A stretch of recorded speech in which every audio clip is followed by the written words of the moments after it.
This podcast was produced by OAR FM Dunedin with support from New Zealand On Air.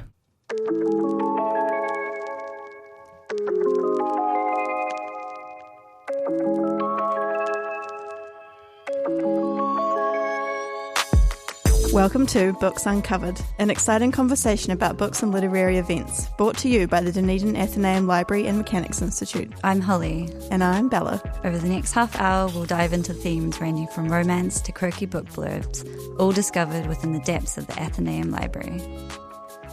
Kia ora, thanks for tuning in. Kia ora, everyone.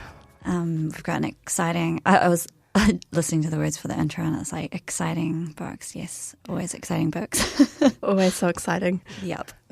So today we're talking about queer stories, which I was thinking about, was like thinking about that in terms of how women wouldn't say, I'm a female writer in the same way. Like it should just be normalized, you know, well, like, yeah, you're right. But it's not like a genre unto itself, the way that when women were first writing novels, they're like, she's female. Yeah. She must be a feminist because she's writing. It's like, no, she's just a writer. I do feel like, especially this year, I've noticed, I think it's getting a bit better of like, I don't know, I've noticed quite a few of like the popular contemporary literature fictions are queer. Yeah. And it's not really mentioned as like, you know, they're not being like, it's a queer story. Yes. Yeah. Which is good. No, I can't think of any examples, but I remember I did think of that when I was in the bookshop, being like, oh, like, yeah. I think it's great. Like, one of the books I'm going to talk about today was like that for me. Yeah. Yeah. Which I thought was really great. But we'll talk about that soon. So what book have you bought in? So my first book I read, this came out last month, is called Chosen Family by Madeleine Gray, who is a writer and critic from Sydney, and you may know the name from her first novel, Green Dot, which was a really big hit. I haven't read it, but I really want to. I was reading the reviews and I was like, oh, it sounds like me. It was kind of an example of that. I think it has queer stuff in it, but that was not really in any of the marketing. Yeah, okay. Yeah.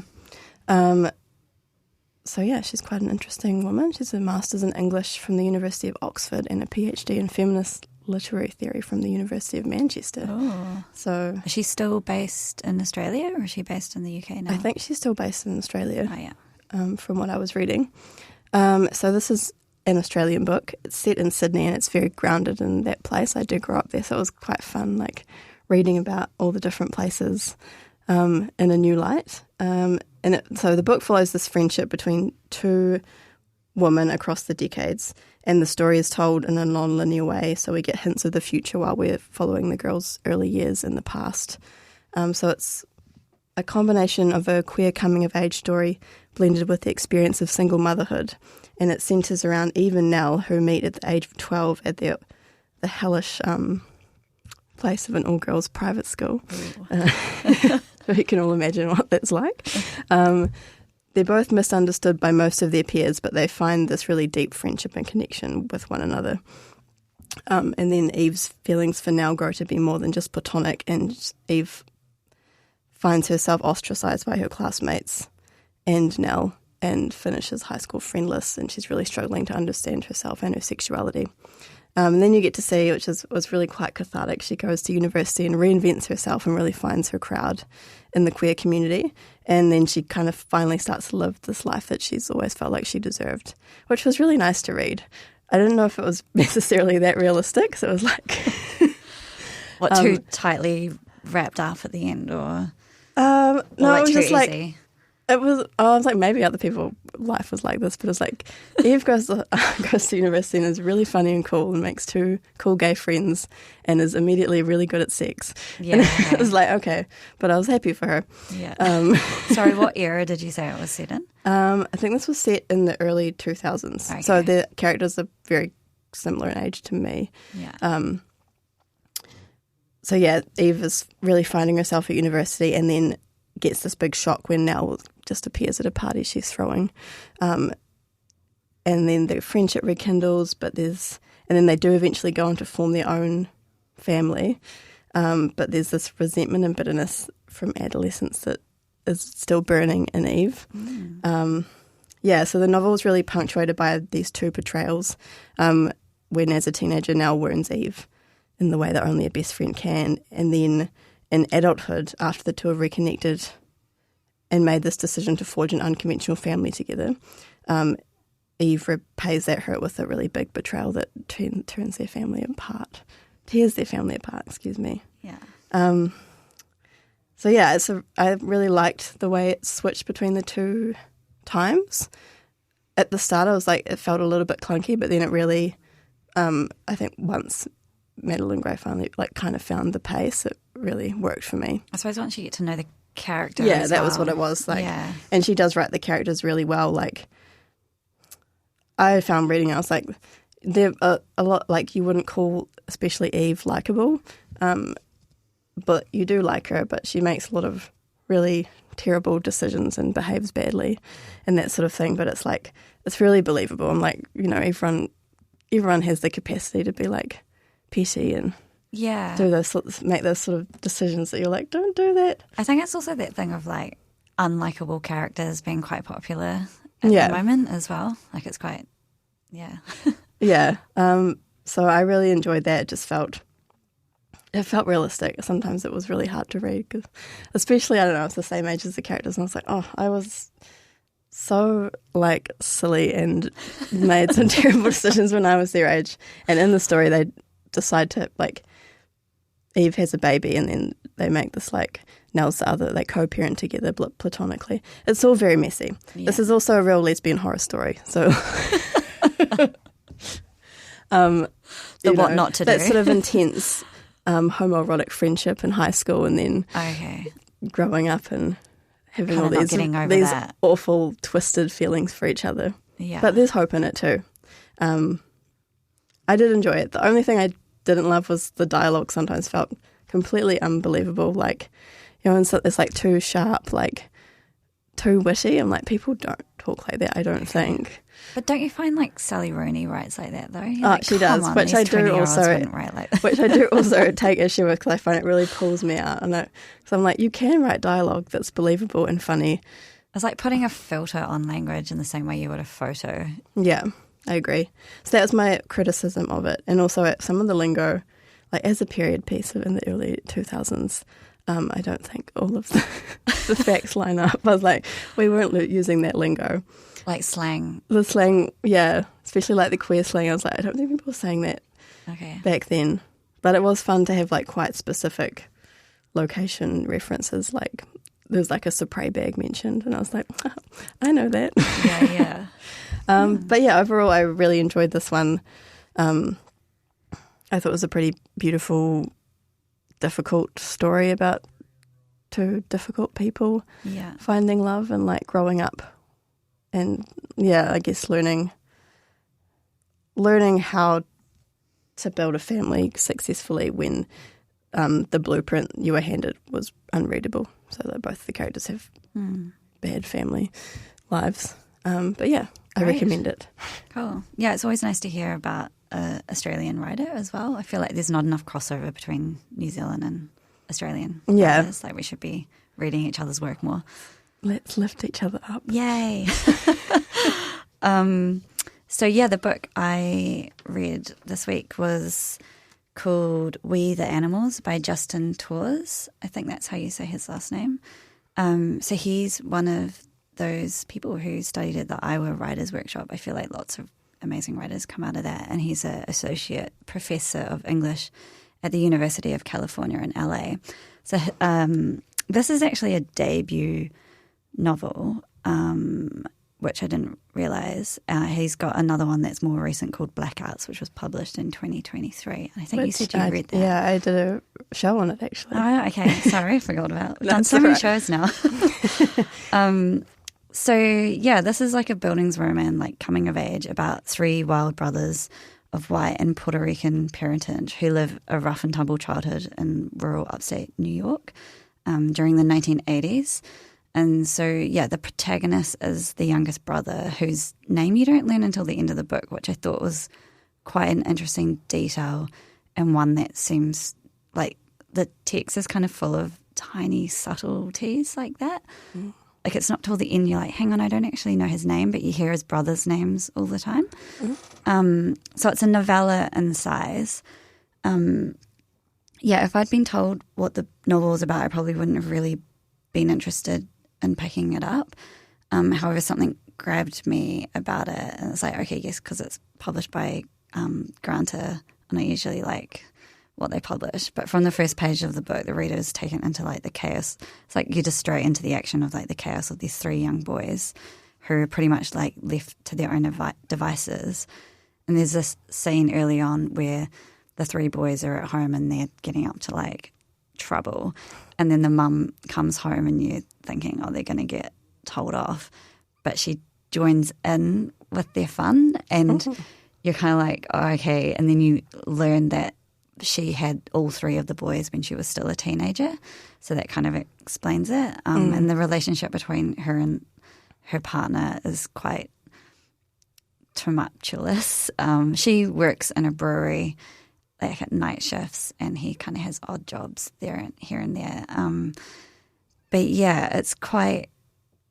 I wasn't aware that it was a queer text until the end of the book, which I thought it added like a really interesting layer to the story, and it makes me actually want to reread the text again. I thought it was quite awesome that wasn't really pushed, because you're really there with the young protagonist telling the story. I don't want to, I guess because it's such a small book, can't really say that much about it, but it's really easy to read and beautiful and vivid, and very much sort of, reflects that kind of recalling as a child of vivid memories. And he does it so well. I can't quite pinpoint what makes him. It's such a clever book. I definitely recommend it. And it's also been made into a film in 2018. Oh, cool. It's already been made into a film. Yeah. And so I haven't seen the film, but I want to watch it now. But the film's had lots of rave reviews as well. I'm going to look that up, because I love Blackouts, which you can listen to my review of it if you want to know more. But pretty awesome writer. Like, he graduated in 2010 and then had this published the next year. So this must have been like part of his thesis. Yeah. But it's a really stunningly crafted book, and it's quite quietly devastating and rough and raw, and the relationship between the father and the youngest boy as well is like cruel and kind and complex, and it's wonderful. Anyway, so highly recommend. That's where the animals. Yeah. I'm definitely going to read that, because and it's like you can read it in one sitting almost. I mean, I read it in two. Yeah, also be a good summer read. Absolutely. I mean, anything's a good summer read, really. Yeah, all books. Any book. So the second book I've read recently in this theme is called The Lilac People by Milo Todd. And this is a story this is a historical fiction novel. And it follows Bertie, who is a trans man working at the Institute for Sexual Science under the renowned Dr. Magnus Hirschfeld. So I read the back, I was like, I was instantly gripped, because I love that period in history, and it's one that I've just recently this year been reading a lot more about, because I didn't really know about it, this period of like Germany, pre-Nazi Germany, where it was actually queer people could live quite openly. The clinic this was a real place, and it was a real hub for its patients, and it was also really open to the community. So they offered like tours to understand trans surgeries and care, and there was lots of conversations hosted on contraceptive care and disease prevention. So like, really forward-thinking stuff that you wouldn't think at that time, but it was all happening. Progressive. Yeah. So Bertie and his friends are really like loving their newfound freedom there, but then we all know what happens next. Their world is upended when Hitler comes to power. And during this time, the Institute was raided, queer individuals were targeted, and it really shattered the community. There was so much knowledge lost during this time, because the archives of the Institute were burned, and so many records is just gone that we will never get back, which is really sad. And I was pleased to see a book that was talking about this view of Nazi Germany, which I feel like you don't. I haven't seen a book about it before, especially like a fiction one of trans people during Nazi Germany.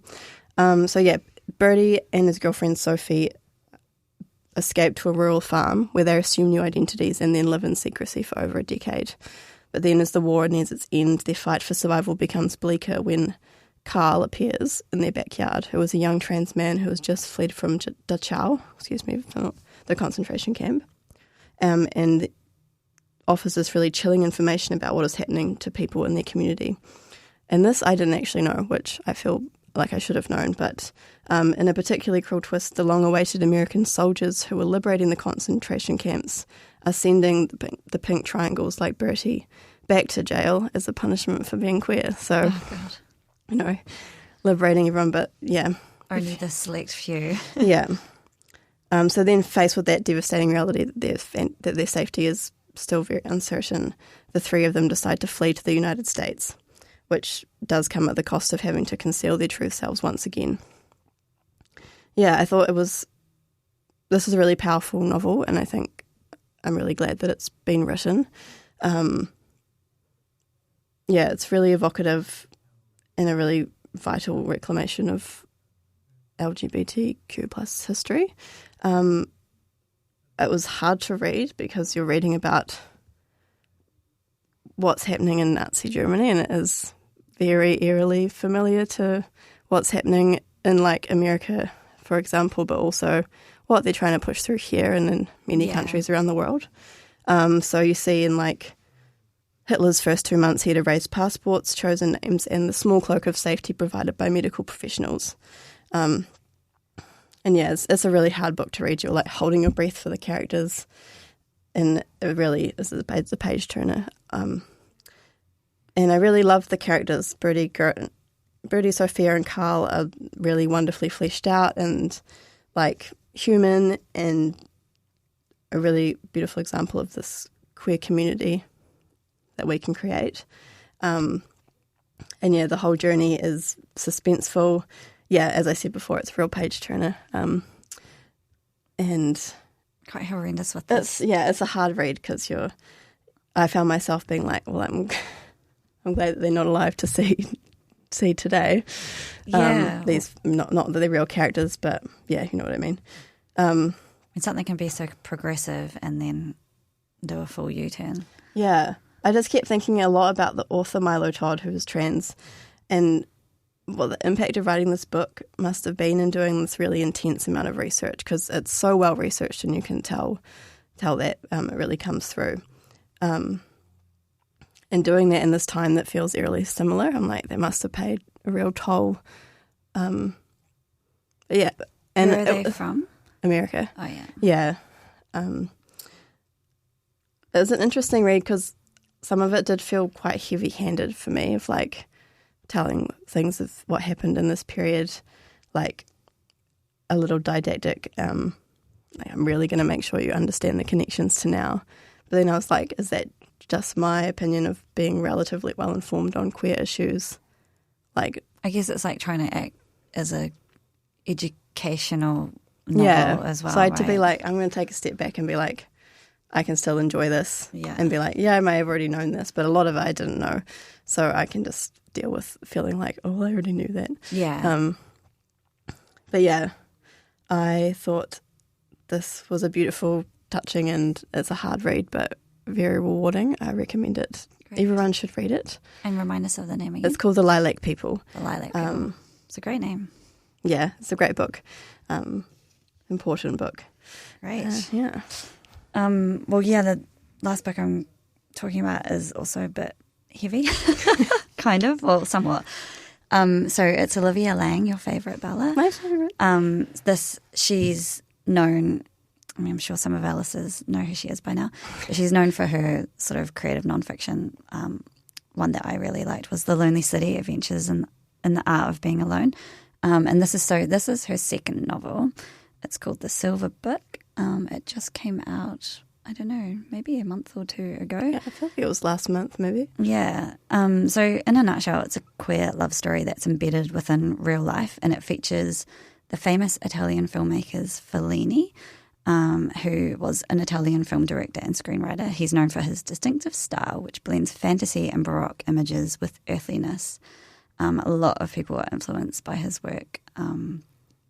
And I started watching one of his films. They're brilliant. I'm like, why do I knew the name, but I hadn't, gone down that journey yet. I'm excited. Yeah. I was like, I have to watch before I read this book. Wonderful. Yeah. I recommend. And then the other person is Pasolini, who was an Italian poet, writer, film director, actor, and playwright. He was considered one of the defining public intellectuals, in the 20th century Italian history, influential both as an artist and a political figure. And then there's also another character who's based on real life, and he's a costume designer called Daniel Donati.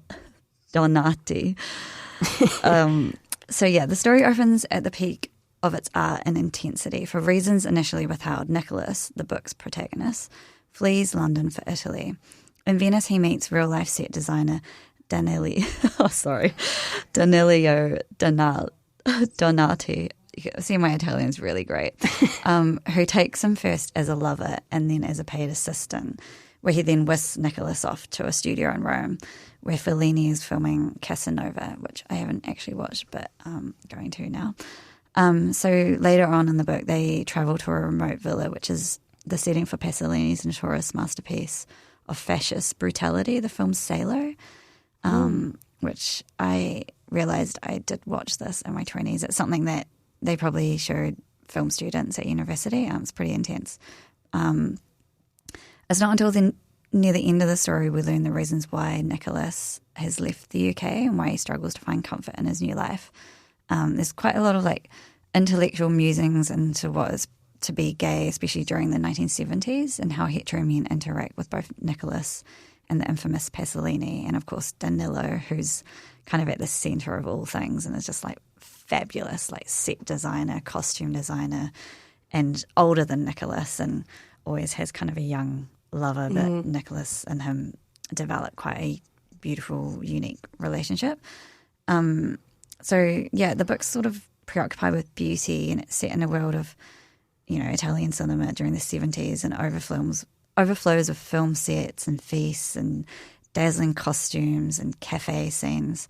It's written in a style that is sparse and direct, which makes reading the book very enjoyable. I was like, you can pick the book up and down in the same way that you could sip away at an Aperol Spritz on a hot Italian summer's day. The style of writing reflects the constant buzz around the film sets, the chaos, the glamour, the immediacy. So for Pasolini, he'd say beauty cannot exist without ugliness. So for Pasolini, ugliness was its own kind of truth, such that Rome could lay no claim to being the most beautiful city in the world. And this is a quote: "If it were not at the same time the ugliest." You don't need to be familiar with the works of these film directors or screenwriters to appreciate this book, but you would definitely be inspired to watch the films, as I have found myself to be. I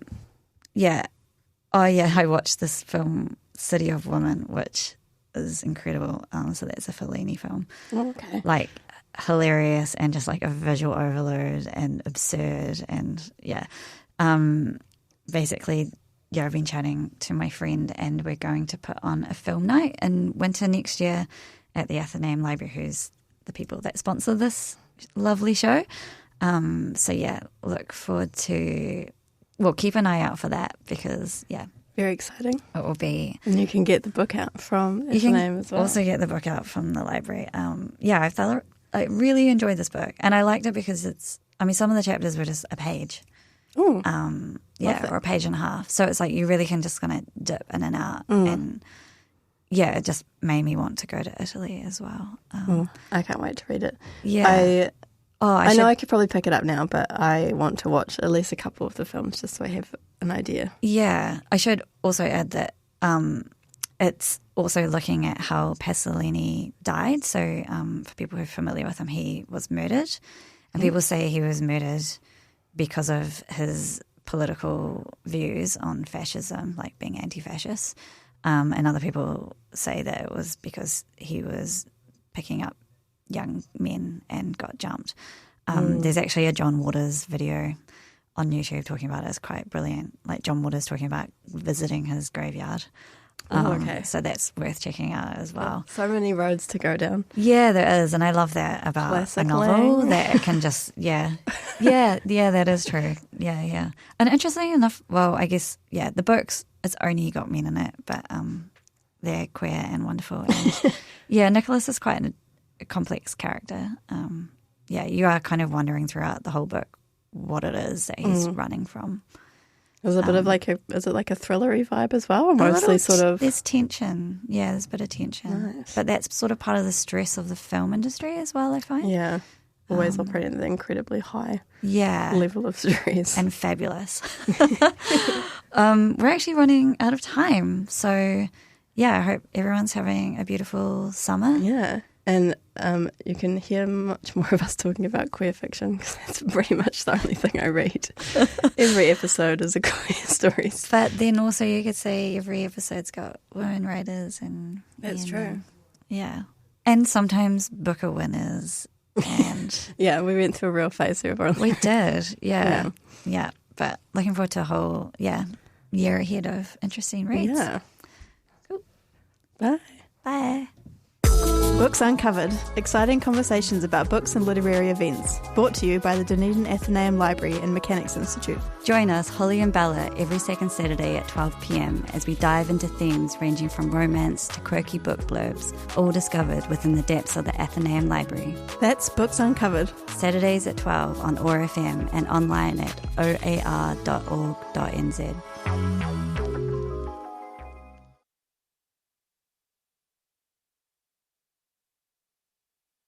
This podcast was produced by OAR FM Dunedin with support from New Zealand On the Air.